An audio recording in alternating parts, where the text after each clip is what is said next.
नमस्कार। गायत्री विद्या मंदिर उच्च माध्यमिक विद्यालय सांचौर की ऑनलाइन क्लास में आपका स्वागत है। प्रिय विद्यार्थियों, आज हम कक्षा 11 में विषय इतिहास में मानव के क्रमिक विकास की कहानी में आधुनिक मानव का अध्ययन है वो करेंगे। इससे पहले के वीडियो में हमने मानव की विभिन्न शाखाएं, मानव की उत्पत्ति और किस प्रकार से होमोनिड मानव, होमो सैपियंस मानव आधुनिक मानव के रूप में विकसित होकर के आया था, उस विकसित मानव की हम कहानी है वो पढ़ते हैं। मानव के विकास के क्रम में जो आधुनिक मानव था उसमें और प्राचीन मानव में काफ़ी अंतर है वो देखने को मिला था। शारीरिक दृष्टि से व अन्य दृष्टि से भी हम मान सकते हैं। जैसे हम बात करें तो आधुनिक मानव का उद्भव कहाँ हुआ, इस प्रश्न पर बहुत विवाद है और इस विषय पर दो मत प्रचलित हैं जो एक दूसरे के बिल्कुल विपरीत हैं। इनमें से पहला मत क्षेत्रीय निरंतरता मॉडल को मानता है, जिसके अनुसार अनेक क्षेत्रों में अलग अलग मनुष्यों की उत्पत्ति हुई, और दूसरा मत प्रतिस्थापन मॉडल का समर्थन करता है, जिसके मुताबिक मनुष्य का उद्भव एक ही स्थान अफ्रीका में हुआ था। यह तर्क वर्तमान मानव में दिखने वाले लक्षणों की क्षेत्रीय विविधताओं पर आधारित है कि मनुष्य एक ही स्थान पर पैदा हुआ था। क्षेत्रीय निरंतरता मॉडल के अनुसार भिन्न भिन्न प्रदेशों में रहने वाले होमो सेपियंस का आधुनिक मानव के रूप में विकास धीरे धीरे अलग अलग रफ्तार में है वो हुआ था। अर्थात मानव के विकास की कहानी में हमें अलग अलग मॉडल दिखाई देते हैं। जैसे क्षेत्रीय निरंतरता के बारे में कई विद्वान मानते हैं, तो दूसरे मत वाले मानते हैं प्रतिस्थापन मॉडल, अर्थात मनुष्य का जो उद्भव है वो तो एक ही स्थान अफ्रीका से मानते हैं और फिर धीरे धीरे होमो सैपियंस मानव का विकास है वो हुआ होगा, और इसलिए आधुनिक मानव दुनिया के भिन्न भिन्न भागों में पहली मर्तबा अलग अलग स्वरूप में दिखाई दिया था। और यह तर्क आज के मनुष्यों के लक्षणों की विभिन्नता पर आधारित हैं। इस दृष्टिकोण के समर्थन में बोलने वालों के अनुसार ये उपर्युक्त असमानताएं एक ही क्षेत्र में सबसे पहले रहते आए होमो इरेक्टस और होमो हाइडेलबर्गेसिस समुदायों में पाई जाने वाली भिन्नताओं के कारण माने जाते हैं। अब हम जो विद्वान प्रतिस्थापन और क्षेत्रीय निरंतरता का जो सिद्धांत या मॉडल बताते हैं उसके अनुसार अपन है वो समझते हैं। तो देखिए, प्रतिस्थापन मॉडल में ये कल्पना की गई थी कि मानव के सभी पुराने रूप, चाहे वे कहीं भी थे, बदल गए और उनका स्थान पूरी तरह आधुनिक मानव ने है वो ले लिया। इस विचारधारा का समर्थन इस साक्ष्य से होता है कि आधुनिक मानव में सर्वत्र शारीरिक और जन्निक यानी उत्पत्ति मूलक समरूपता पाई जाती है। ऐसे लोग ये तर्क देते हैं कि इनमें अत्यधिक समानता इसलिए पाई जाती है कि उनके पूर्वज एक ही क्षेत्र यानी अफ्रीका में उत्पन्न हुए थे और वहीं से अन्य स्थानों को गए थे। आधुनिक मानव के उन पुराने जीवाश्मों के साक्ष्य भी जो इथोपिया में ओमो स्थान पर मिले हैं, प्रतिस्थापन के मॉडल का समर्थन करते हैं। इस विचारधारा के विद्वानों का कहना है कि आज के मनुष्यों में जो शारीरिक भिन्नताएं पाई जाती हैं उनका कारण उन लोगों का परिस्थितियों के अनुसार हजारों वर्षों की अवधि में अपने आप को ढाल लेना है, जो उन विशेष क्षेत्रों में गए और अंततोगत्वा वहाँ स्थायी रूप से हैं वो बस गए थे। अर्थात इसमें जो मतलब एक मानव की उत्पत्ति के बारे में बताया गया है। अब हम देखते हैं कि आदिकालीन मानव जो है वो भोजन कैसे करता था। तो अब तक हम आदि मानव के अस्थि पंजर के अवशेषों से संबंधित साक्ष्य पर विचार करते आए हैं और ये देखते रहे हैं कि महाद्वीपों के आर पार लोगों के आवागमन के इतिहास को पुनर्निर्मित करने के लिए इन अवशेषों का उपयोग किया गया है। लेकिन इन सब के अलावा मानव जीवन के रोजमर्रा के साधारण पहलुओं का विचार करना भी उतना ही आवश्यक है।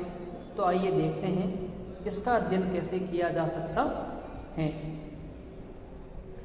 तो देखिए, हम सबसे पहले देखते हैं कि आदिकालीन मानव कई तरीके से भोजन जुटाता था, जैसे संग्रहण करके, शिकार करके, अपमार्जन करके और मछली पकड़कर। तो संग्रहण की क्रिया में पेड़ पौधों से मिलने वाले खाद्य पदार्थों जैसे बीज, गुठलियाँ, बेर, फल एवं कंदमूल इकट्ठा करना शामिल माना जाता है। संग्रहण के बारे में तो केवल अनुमान ही लगाया जा सकता है कि क्योंकि इस संबंध में प्रत्यक्ष साक्ष्य बहुत कम मिले हैं। हमें हड्डियों के जीवाश्म तो बहुत मिल जाते हैं, पर पौधों के जीवाश्म तो दुर्लभ ही हैं। पौधों से भोजन जुटाने के बारे में सूचना प्राप्त करने का एक तरीका दुर्घटना या संयोगवश जले हुए पौधों से प्राप्त अवशेषों का अध्ययन है। इस प्रक्रिया में कार्बनीकरण हो जाता है और इस रूप में जैविक पदार्थ लंबे अरसे तक सुरक्षित रह सकते हैं। लेकिन अभी तक पुरातत्वविदों को उतने पुराने ज़माने के संबंध में कार्बनीकृत बीजों के साक्ष्य हैं वो नहीं मिले हैं। तो यानी प्राचीन कालीन जो मानव था वह अपना पेट भरने के लिए शिकार करता था, फिर धीरे धीरे उसने जीवित पशुओं को मारकर खाना सीख लिया, फिर वह अनाज व आदि बोता था तो उसका संग्रहण करना सीख गया, वस्तुओं को साफ करके या पकाकर खाना सीख गया। अर्थात उसने एक धीरे धीरे क्रमिक विकास के रूप में भोजन को भी है वो अपनाया था। हाल ही के वर्षों में शिकार शब्द विद्वानों के लिए चर्चा का विषय बना हुआ है। अब अधिकाधिक रूप में यह सुझाव दिया जाने लगा कि आदिकालीन होमोनिड अपमार्जन या रसदखोरी के द्वारा उन जानवरों की लाशों से मांस, मज्जा खुरच कर निकालने लगे जो जानवर अपने आप मर जाते या किन्हीं अन्य हिंसक जानवरों द्वारा मार दिए जाते थे। समझ में आई बात कि इसमें देखिए कि जो आदिकालीन होमोनिड था वो अपमार्जन या रसदखोरी मतलब इसके द्वारा उन जानवरों की लाश से मांस है या खाने वाली चीज़ें उसको खुरच कर है वो लेता था और अन्य चीज़ें वो बार बार फेंक देता था। यह भी इतना संभव है कि पूर्व होमोनिड छोटे स्तनपायी जानवरों जैसे चूहे, छछूंदर, कृंतकों, पक्षियों, सरीसृपों, यहाँ तक कि कीड़े मकोड़ों को भी वो खाते थे। अर्थात मांस में उनको लगभग उस समय में जो कोई पशु पक्षी मिल जाता था तो उसे वे खा लेते थे। शिकार शायद बाद में हुआ, लगभग 5 लाख साल पहले।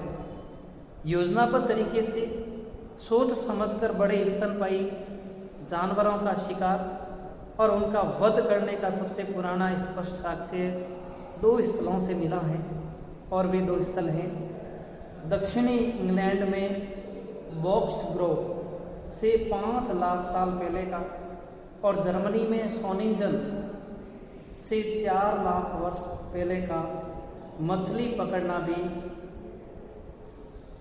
भोजन प्राप्त करने का महत्वपूर्ण तरीका था। तो ऐसे कई साक्ष्य हैं वो प्राप्त हुए हैं कि उस समय का मानव है वो मछली आदि पकड़ता था। जैसा कि अनेक स्थलों से मछली की हड्डियां मिलने का पता चला है, लगभग 35,000 वर्ष पूर्व मानव ने योजनाबद्ध तरीके से शिकार करने का साक्ष्य कुछ यूरोपीय खोज स्थलों से प्राप्त हुआ है। अर्थात मानव के उत्पन्न होने के लगभग कितने साल बाद कि मतलब अपन मान सकते हैं 35,000 वर्ष पूर्व जो मानव है उसने व्यवस्थित तरीके से भोजन के तरीके हैं वो अपना लिए थे। वह एक सुव्यवस्थित तरीके से भोजन करना, शिकार करना सीख गया था। फिर देखिए, ऐसा प्रतीत होता है कि पूर्व मानव ने कुछ ऐसे स्थल जैसे नदी के पास डोल्नी वेस्टोनाइस को सोच समझकर शिकार के लिए चुना था, क्योंकि जहाँ पर शिकार की वस्तुएं उन्हें आसानी से प्राप्त हो जाती थी। रेंडियर और घोड़ा जैसे स्थान बदलने वाले जानवरों के झुंड पतझड़ और वसंत के मौसम में संभवतः उस नदी के पार जाते होंगे और उनका बड़े पैमाने पर शिकार किया जाता होगा। उस समय में इस प्रकार से लोग वहाँ पर शिकार करने के लिए बसे होंगे। इन स्थलों का चुनाव इस बात का द्योतक है कि लोग जानवरों की आवाजाही के बारे में और उन्हें जल्दी से बड़ी संख्या में मारने के तरीकों के बारे में भी जानते थे। क्या खाद्य पदार्थ इकट्ठा करने, मरे हुए जानवरों से मांस निकालने, शिकार करने और मछली पकड़ने में स्त्री पुरुषों की भूमिकाएं भिन्न भिन्न वो होती थी। वस्तुतः इस संबंध में हमारे पास कोई जानकारी नहीं है। आज भी ऐसे अनेक समाज हैं जो शिकार और संग्रहण के बल पर अपना भरण पोषण है वो करते हैं। इनमें स्त्री पुरुष भिन्न भिन्न क्रियाकलाप संपन्न करते हैं, लेकिन जैसे कि हम इस अध्याय के परवर्ती अनुभागों में देखेंगे कि अतीत के साथ सदैव समानांतर तुलनाएं संभव नहीं है। तो उससे हमें पता लगता है कि उस समय में मनुष्य ने जहाँ पर शिकार सुलभ मिलता था, नदियों के किनारे आदि, वहाँ पर रहना है वो सीखा था। Thank you.